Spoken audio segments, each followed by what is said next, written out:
Hello and good afternoon. A wonderful, excuse me, beautiful, beautiful, sunny Monday. The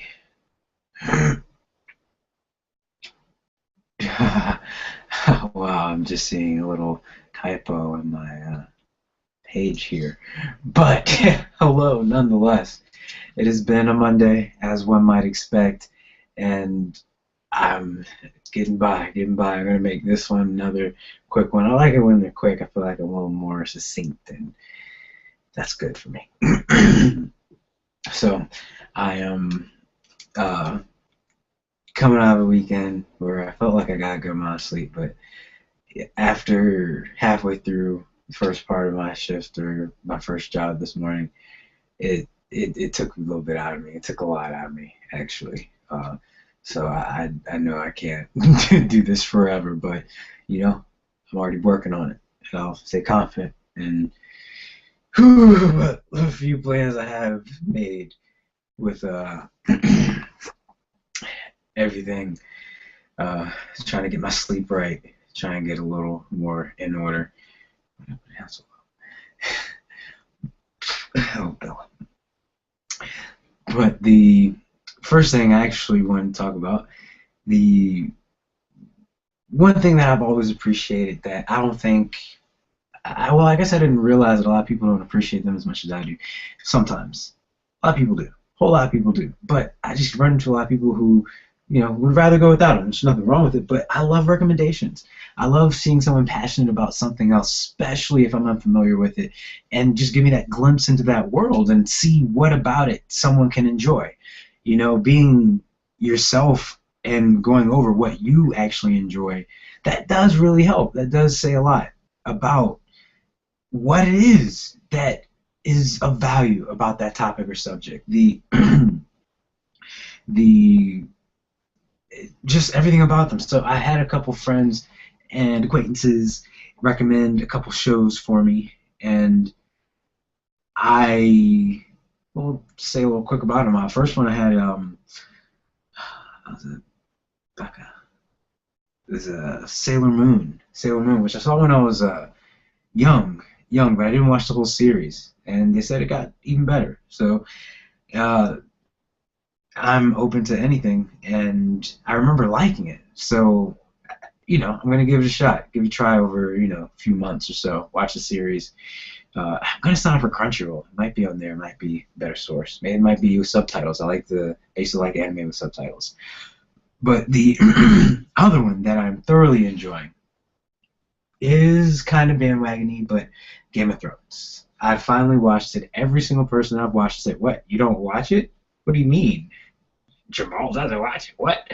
So I finally started watching it, and I do like it.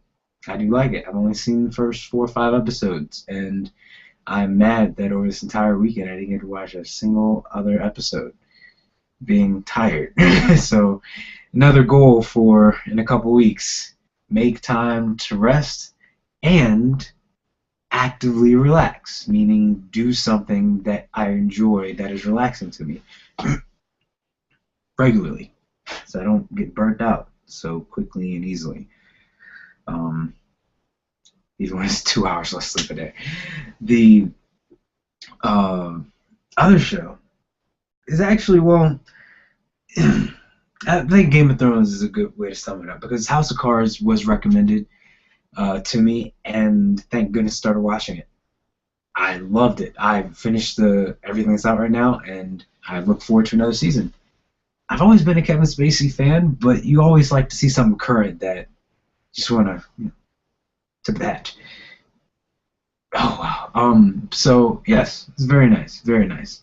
But in other news and actual news, the well, I think it's kind of the season, and I'd be ashamed if I didn't say something about it. But it is E3 time. I don't really keep up with video games and everything as much as I used to, or nor as much as I want to, honestly. So the fact that it's coming around is normally something of interest. I can say, and not to waste a whole lot of time, but one, two, it's gonna be in the top like 20 uh, uh, topics, I'm sure. Bioware teases Mass Effect.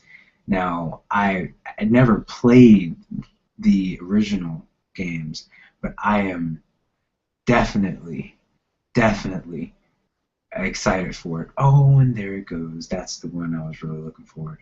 Dragon Age. In case I don't talk about it enough, that is one game that I feel like I will make a better effort in relaxing with, hanging out with.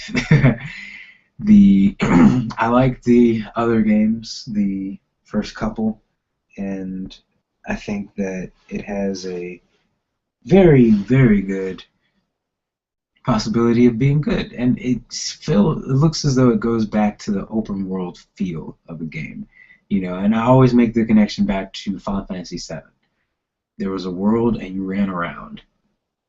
There were only one or two places you could go at a time, but you felt open, and it was the illusion of a truly open world. So, you know, later in the game, you did get a lot more, you know, several other options as to how you can get around, which did open up the world even more. But that is a beautiful control.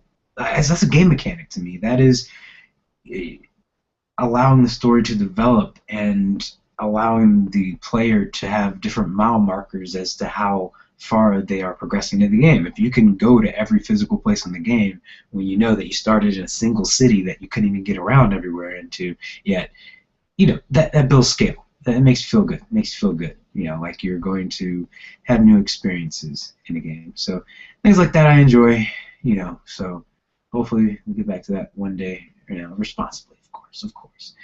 But all that said, it is another Monday evening, and I am truly happy to be home and just about done with all of my work. I was glad I was taking a couple minutes to get this in, and you know, I'm gonna get a lot more rest today.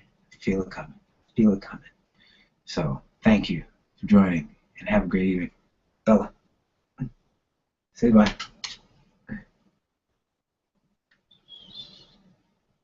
There.